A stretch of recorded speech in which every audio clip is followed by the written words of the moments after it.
Mbote bonjour na bila batu bozuli baku ya kolanda biso na mokolo malelo na ezui ezali bongo branche moko to la chaîne à Libération et pai oto akaba kongomani pai oto sasaka to panzaka et pai oyo to salaka éveil patriotique et pai oto conscientisaka to mobilisaka to sensibilisaka et pai oto analysaka ensemble et pai oyo to longolaka ba peuple congolais la bolema et pai oto chaka litono na nzete po ete to benga yango malamu et pas auto salaka mosala ya Jean-Baptiste et pas auto akabongo basinzili kobetaka mbela koloba ete tango ezali mabe tolata molato moetumba et pas oyo to telema ferme fidèle kola bakuka pour la lycée quoi ya République démocratique du Congo et pas auto mokundola ka maloba encore la biso les laboureurs waloba la biso béché fouiller ne laisser ni place que la main repasse ezui la montée religieuse popo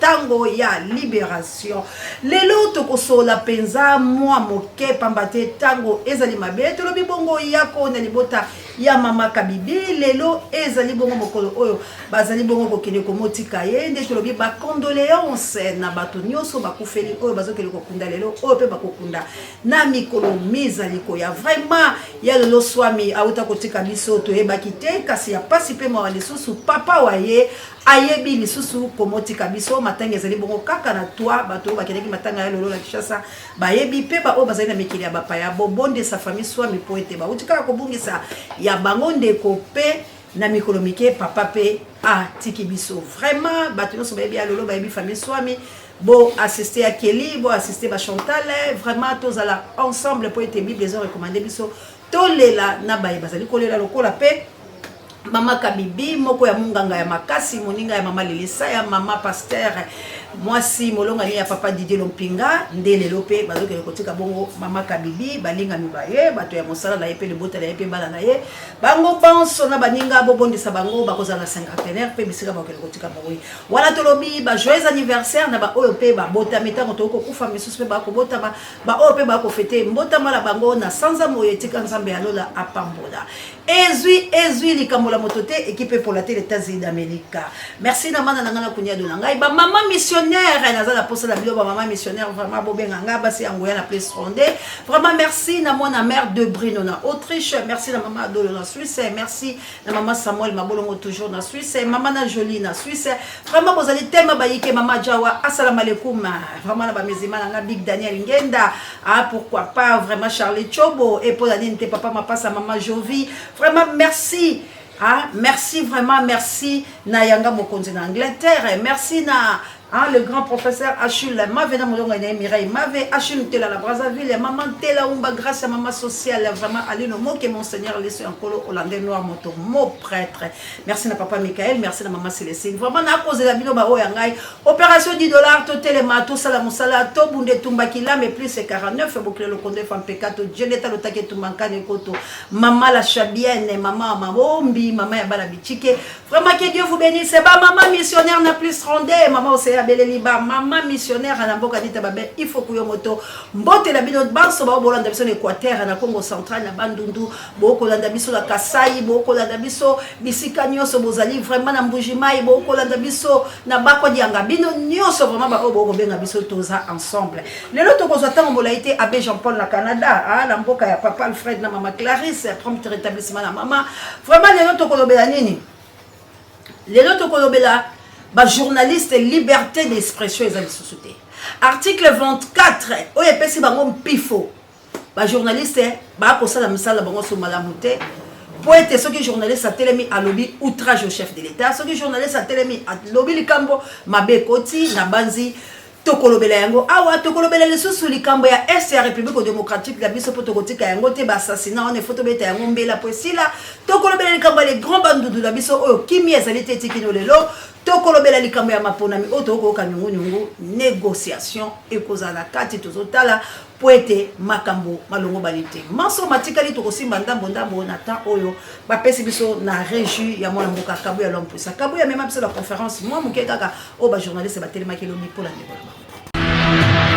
Déclaration du rassemblement des journalistes pour l'émergence du Congo. Trajet en cycle du 13 septembre 2023. Le Rassemblement de journalistes pour l'émergence du Congo, RAJEC, comme tant d'autres organisations de défense de la liberté d'expression, de droits humains et des journalistes, dénonce le harcèlement judiciaire que subit le journaliste Stani Boujakera. Interpellé par le service de sécurité en date du 8 septembre aux alentours de 21 h, pendant qu'il comptait se rendre à Lubumbashi, le journaliste Stani Boujakera a été acheminé manu militari à l'inspection provinciale de la police avec ses outils de travail, ordinateur, téléphone portable confisqués sans aucune invitation préalable, sauf s'il voulait l'intimider. Placé dans des conditions carcérales précaires et dégradantes, ses responsables et pères de famille continuent de croupir après avoir été transférés au parquet de la Gombe. Voulant à tout prix concrétiser leur souhait, celui d'envoyer le pauvre journaliste pourrir à la prison centrale de Makala, le bourreau de la presse continue d'exercer un harcèlement judiciaire sans précédent pour pousser les journalistes à dévoiler ses sources.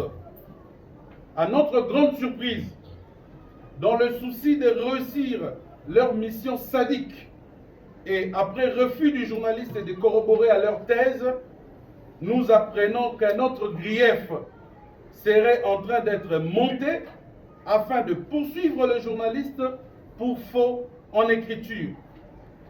Il s'agit là des manœuvres tendant à aggraver les cas de Boujakera et à criminaliser le travail du journaliste. Dans ces entrefaits, nous apprenons depuis l'arrestation de Boujakera que ceux qui ont saisi ces outils de travail ont tenté à plusieurs reprises de supprimer et de désactiver son compte Twitter pour des objectifs et des raisons inavouées.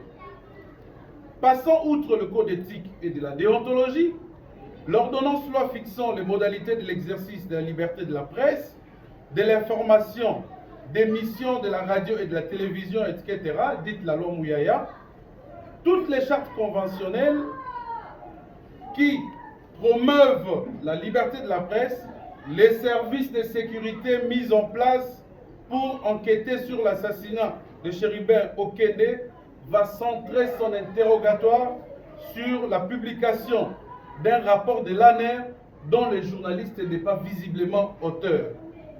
Pour nous, RAJEC, cette affaire infligée à cet infatigable chasseur d'informations, Boujakera, qui n'hésite pas à abandonner épouse et enfants, est une tragique illustration de la chasse aux sorcières lancée contre les journalistes que nous sommes.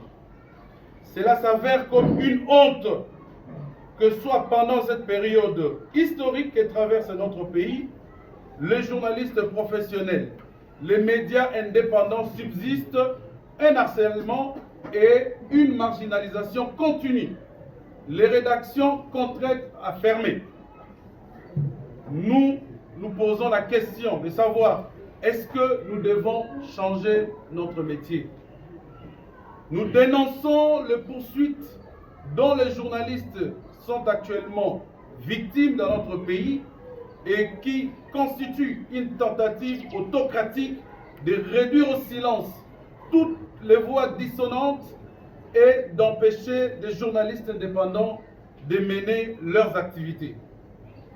Contre cette oppression de la liberté de la presse que nous dénonçons, nous tenons à rappeler l'un des principes fondateurs de notre métier: le journaliste ne dévoile pas sa source et le contraire, et les contraindre à le faire est une entorse à la liberté de la presse. Le RAJEC exige la libération sans condition du journaliste Stani Boujakera qui n'a violé aucune disposition déontologique ni légale. Nous demandons aux autorités compétentes de lui laisser travailler libre et en toute sécurité et de prendre toutes les mesures nécessaires pour améliorer cet état qui devient de plus en plus désastreux de la liberté de la presse. nous appelons les organisations, les organismes de défense et de promotion des droits de l'homme, de la liberté de la presse, nationaux et internationaux, de maintenir la pression sans relâche jusqu'à la libération de Stani Boujakera. Le RAJEC, qui en appelle à la solidarité tous azimuts, va annoncer d'ici 72 heures des manifestations de grande envergure si et seulement si le confrère Stani Boujakera n'est pas libéré. Le RAJEC suit également de très près le procès qui oppose le confrère Gauthier Sey à l'artiste musicien Timba Ipupa Fali par devant le tribunal de paix de Kinshasa-Gombe. Nos pensées pieuses aux confrères qui ont été fauchés lors du carnage qui a eu lieu à Goma. D'autres morts dans un accident de circulation dans la même ville. Nos pensées également à tous ces vaillants chevaliers de la plume et du micro qui ont perdu la vie en voulant remplir correctement leur travail d'informer. Nous allons observer, nous allons d'abord nous lever pour observer 1 minute de silence.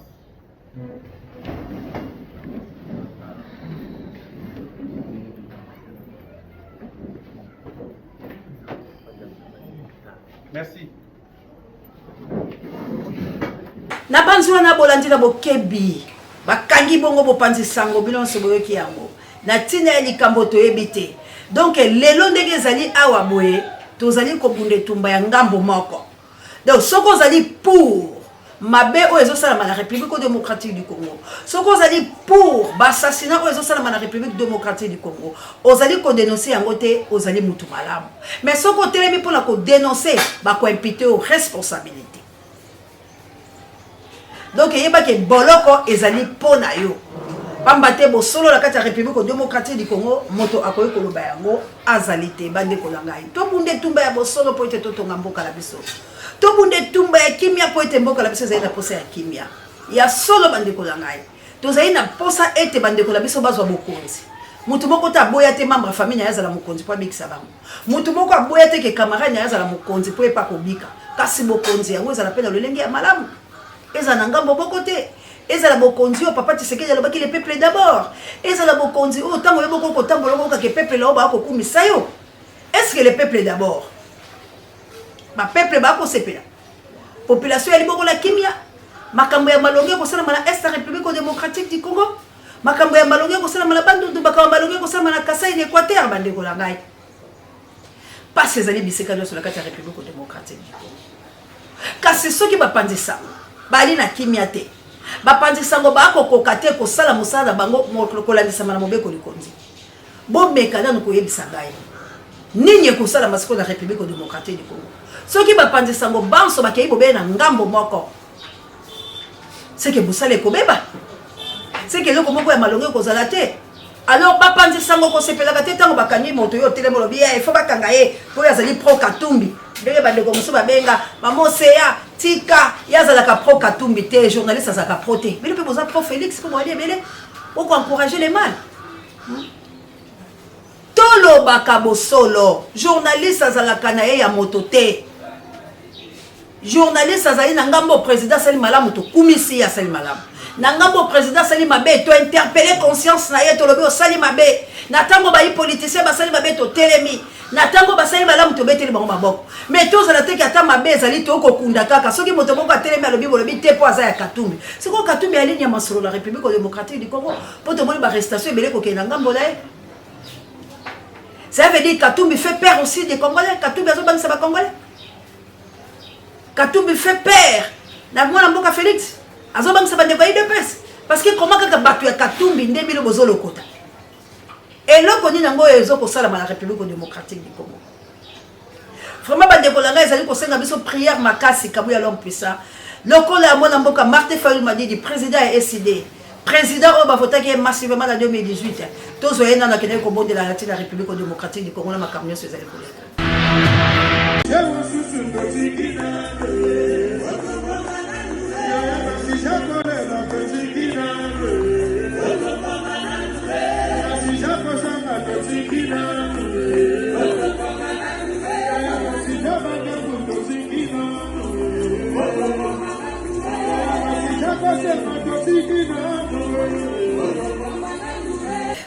une fois, merci, on a bon été.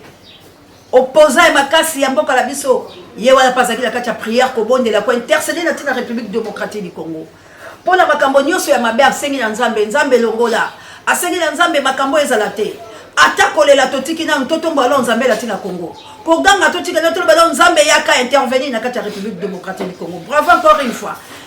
Na mwana mboka Martin Fayulu m'a dit le président a décidé la tina ko intercéder la tina Congo, pena ko intercéder la tina na ete Nzambe pesa sagesse d'intelligence pour être ayeba lisusu soki akozonga na kati ya course soki akoya kotia mongolo to na atake candidat président de la République toyeba kosala même makambo ezali kobeba bandeko na ngai popo mana na ngana kudia de la ngai équipe pour la télé États-Unis d'Amérique ezali bongo ya kobeba ezali bongo ya kopanzala pamba te na se toyebisaki binoki oyo ekomona na boye ezali pasi bato bakoloba ke Joseph Kabila bakanye bato bakoloba ke Joseph Kabila bampêcher Joseph Kabila kosala ote mais Joseph Kabila ote kosala mobange na tourner bande ko langa la zo yebisa bino na zu ya mope ya boy poisa toko ya kolobela yango na tango akimia Joseph Kabila ote kokele na tourner Joseph Kabila ko bongo la match na zo yebisa bino bokeba likambo lisubala sasungesu bokeba bandeko na ngai popo likambo lisubala sasungesu azongaka to azongaka te bandeko bokeba po Kabila zotambola Kabila kila mikili nyonso wana ya bapaya bayambie États-Unis eyambie Poutine ayambie Chine eyambie France e Angleterre atamboli Kabila azomi na buku na ye oyo kalata ko benga baye po ete ayebisa bango tina ya mobembo na ye pe lolenge ni bayambie pe lolenge ni basoli Kabila azokele koloba nini abibina batu boyebisa kinga boyeba kabenge Kabila divisa mindele ngo bomoyi moyeba simbeza kati aike ko yebisa bango bino batu boyebisa kinga na pesa pouvoir. Mais t'as la place au pouvoir et qu'il y a la population qui quoi qu'ils oh nzamba loba ezanga te mnaza kofunda bilo za mose po bosa telemanda za mobeko soko tosi mobeko soko tosi te ngala yebite akei quoi qu'ils akei ko talisa bango misapi bino batu bolobaki nanga na CD siko peuple ye wana zokufa botala este botala makambo zo ta kabuya ta mazolo babela kisala na este ko nini salami mbatu bagani Oh Seigneur, oh Seigneur, oh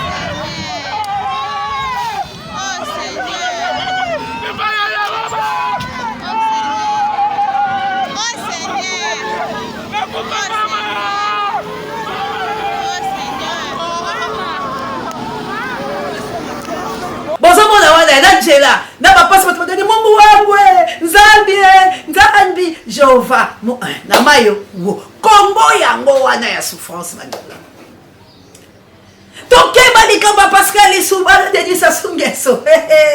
Popo équipe pour la thé, popo Big Daniel Ngenda, popo papa Michael et maman Célestine bola muka mama ya moto mojali mozima mite ezaya kobeba. Tango bino bozolala.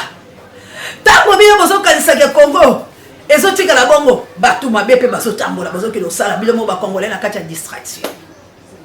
Bande kolanga Kabila Sololi azungi akobenga bato na ye bozwa kimia nde bandi kotinda sikoyo makambo ekota tjelanga ndeko langa Dani si je me trompe pas eza Dani pona yibaki bo eloko na ye tjelanga ndeko langa nini bandi ekoloba na émission moko azalaki wana ndeko na baloba loba mwa bia tjelanga ye poto sisa la biso. Sécuritaire, nous estimons que c'est l'Union sacrée qui en est responsable. Quand on parle de contraintes financières, nous estimons que c'est l'Union sacrée qui en est responsable. Donc, on ne peut pas leur accorder le béquille parce que ce sont eux qui vont encore en profiter. Merci. Et si c'était de simples astuces ou de simples arguments utilisés pour glisser, s'ils maintenaient, ils disent, ben voilà, ils savent qu'ils ont échoué, ils n'ont pas un bilan, ils disent, ben voilà, utilisons ces contraintes pour avoir des ans de plus. Merci. Raison pour laquelle on ne va pas tomber dans ces pièges. Merci. Donc, dire que accorder 2 ans de plus autour d'un dialogue, c'est tomber plus bas, c'est tomber dans le piège de l'Union sacrée, s'il vous plaît. C'est tomber dans le piège de l'Union sacrée, Sir Joseph. et nous n'allons pas l'admettre. Donc, nous nous attendons aux élections ce 20 décembre pour élire massivement Floribert Anzoulouni, président de la République. Des volontés dans la campagne précoce. Bolandi, azo décortiquer ma belle union sacrée. Mais dès qu'on a toujours qui faire négociation. Le coup la Kabila Telemi, le coup la Batoupe Batelemi, négociation, bah, ni peut qu'on ait soit forme. Et n'a pas négocié, ça bino. Ceux qui m'appellent mes négociation. Mais c'est comme tu as une négociation, là, tout ça, là, sous pour te passer Félix Nini. Tout ça, là, sous pour la boy. Mais tout ça, kende, bango balobi, élection et ça la macaque. Mais n'attends quand tu as l'élection, tu as la pas ces amakas, c'est des boulanga. Pas ces alliés. Ma cambo les alliés belé. Élection, ça pensa, neti, batubaso kende. Mais on est quoi, primer ce qui est basculé dans la négociation. Parce que rien ne va à la carte de la République démocratique du Congo. L'union sacrée a échoué. Et non, comment vous êtes la Mouka et Panzana. Et Tikala El Mouzitu El Fayou. Nanga papa El Fayou, ndambu ndambu. Bah comment moi elle était squelette, les athées, bah on a été battu à miteux, tu vas sur ma tête, bah c'est pas qu'elle a déjà côté comme Mikana, bah moi pas mon gâteau, mais on va que Fayou la consalate.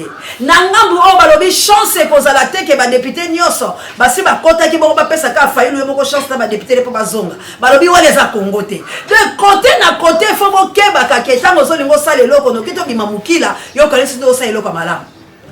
Donc, ils n'allaient pas si ceux qui vont permettre le président et à la Gotika Mongoloto, il y a un candidat pour avoir la député. Pour ma copine, c'est une chance. Pour déjà la Seba au Bélango, Balobi et Salamate, pour Gotika la Salamate, Moto a été ma copine sa chance. Donc, cela veut dire, président, il y a comme on dit, mais la Makamba Kabila, parce que Moutouro a les selles. Oh, il y a ce qu'on a télémi, oh, il y a quoi bouger, oh, il y a quoi changer, ma donne et Tikali Kabila. Et Tikali Kabila.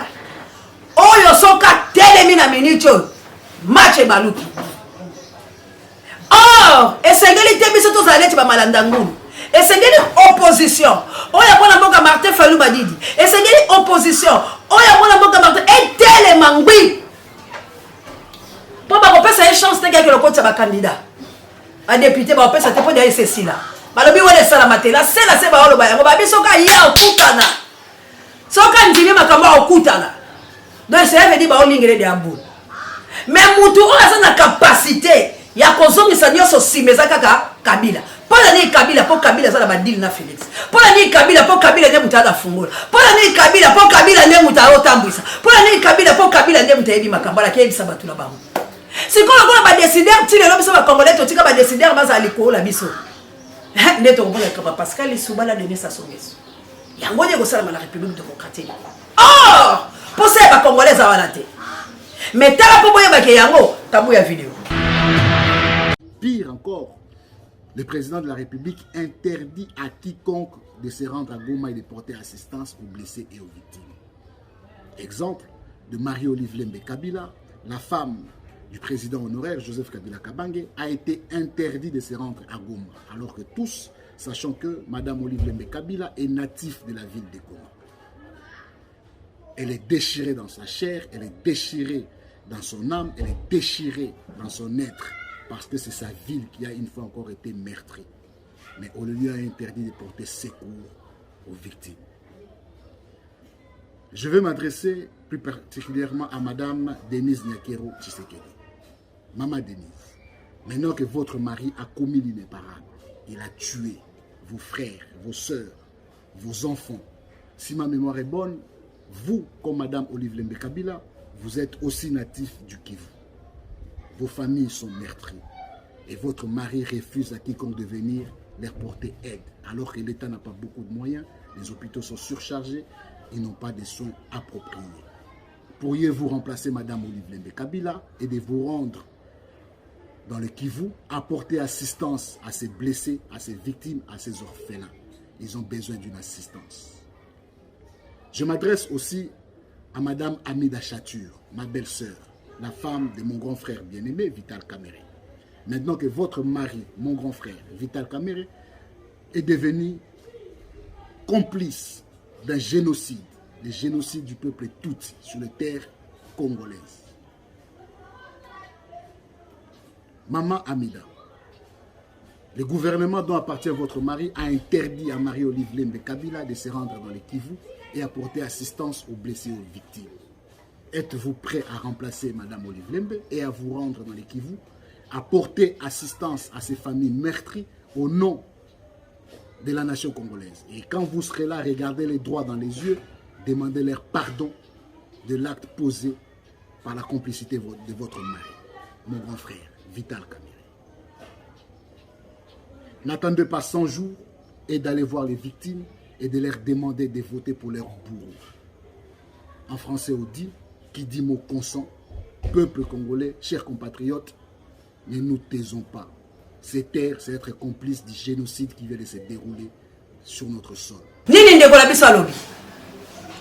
Pourquoi vous empêchez Maman Olive Lembe, Maman dit Maman aime ça là-bas? Il y a que la goma. Parce que jusqu'au preuve du contraire, la goma va vendre. Bah, on la soutien. Bah, on la gouvernement loba. Bah, on la makambo salama. Et salamate. Ce que tu procès, il y a pas kidnapping. Moi noyo, azonzwa liwa. Et bon, il y a bon mandat de reçoit solution. Ce qui a bunagala ti lelo solution ezo mate. Ya minyemo ti lelo solution ezo mate. Ya fizi ya manono. E bongo ya goma. Siko nanya kokende. Nde kwa beleli. Banya ya goma batelemi. Bala bitike. Bande ko langa toza kamutema malamu. Kongo eza na problème bisika nyoso zaka ya kobeba. Yango no monike lelo lokwa tozoke le kolela mama kabibi. Tolobaki to pesa ka ndamu ndabo ya ba piste. Po bomona toko vandela yango. Tokotuna ministère wana ya défense. Ministre de défense Moussa na ezakane. Ministre intérieur tokosala Moussa na ezakane. Toyeba pela soki baso sala Moussa bango convenablement. Parce que comment la kata prison bakala, muto déjà za pini. Il faut boya bo saboter, il faut boya bo kidnapper sous la kata prison bakala. Il faut boya bo makala kata prison bakala. Qu'est-ce qui ne va pas? Pourquoi ba sanctionner la directeur ya prison bakala te? Na ba criminalité au sein de la kata prison, insécurité muto la kata prison aza protéger te. Bazoya ba lever mutu, bazoya ba bomi mutu. Et c'est la mawapi. Le Congo a un sérieux problème partout. De toko simba toko lobela. Il n'y a pas si peu mawaba partenaire nabino. Kabu ya cha vidéo à sokato sokisi.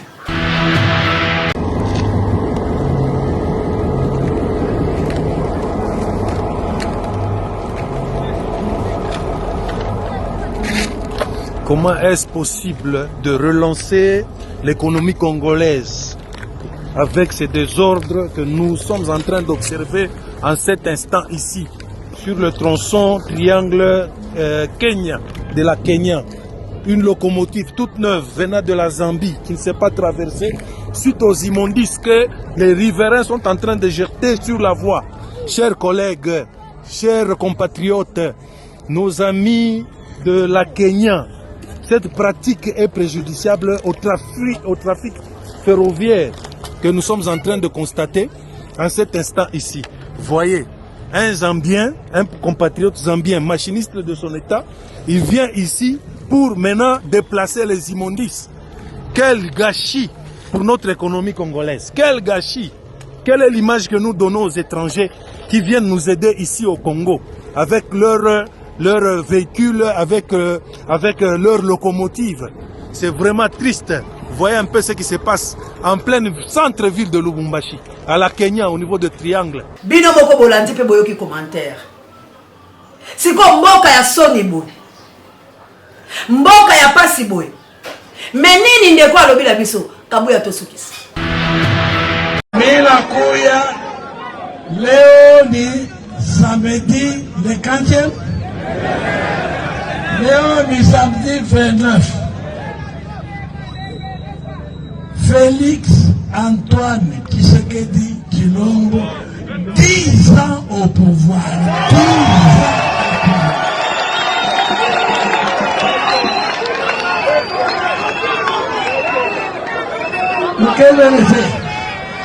N'a répété Félix Antoine Tshisekedi Tshilombo, 10 ans au pouvoir.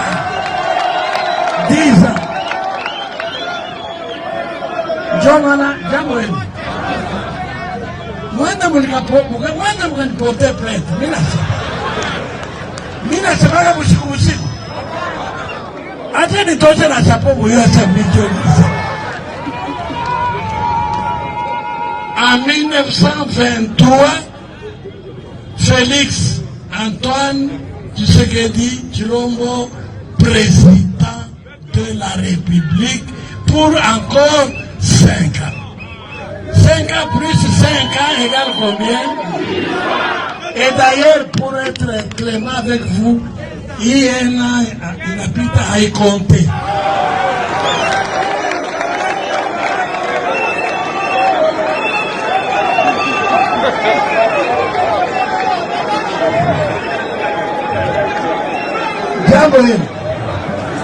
Oui, ton ticket, il y a un problème. Moi, je suis 10 ans, je suis 20 ans. Je suis 20 ans, je suis 20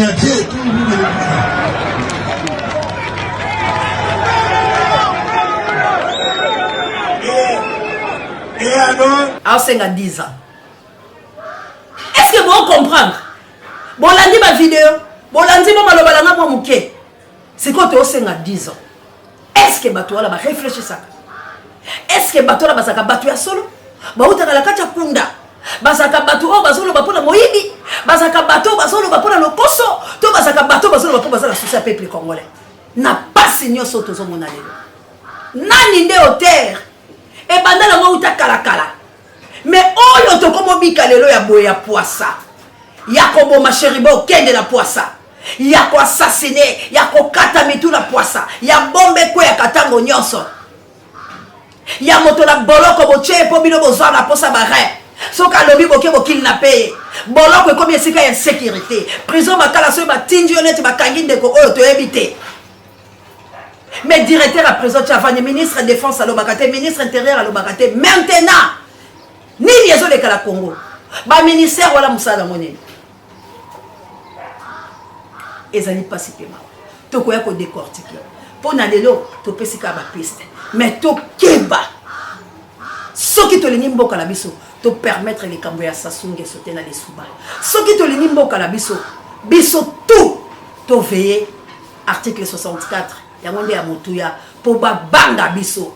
Yangonde ya motuya po ba respecter biso. Yangonde ya motuya po mutula mutaye ba limite na ye. Yangonde ya motuya ko sala ke po mutuya na ngambo ya Congo ya ko ya zwa minéré. To sala na partenariat bien 50-50. Yangonde ko sala ke yo congoloso nga la valeur na otango saki la Zaïre. Mais ce qui te tiki ka to ke na ndenge to ke na bulu yeke bo. Ndeko la ngai. Ngai na yo to rotuna na lobi. Na awande. Encore une fois, merci. Merci la Kabouya l'homme puissant ne change pas l'équipe qui gagne. Merci na gloire ngoma misape électrique et Pape Jay, directeur recherche stratégique la biso prompt rétablissement na yo sango mokonzi pareil avec miso babiso matondo ma comme la gradi lompinga et comme la gloire et nouveau riche gloire lompinga. Merci encore une fois la Miradi Saya et pourquoi pas Esther Boluka, maman nanga Christ en vie, hein, la servante de l'Éternel et pourquoi pas Mamour d'Angola la mokitene Florencia Matondo Mido Mbote et comme la bakongo manioso directeur Willy que Dieu te bénisse. Mbote et comme la biso nyonso balandi océan du Congo et tous s'abonner massivement parce que liste za moulayi lobi so ki nzamba pese biso vie to kotanga liste wana mana na ngala konya de nanga que Dieu bénisse. Popo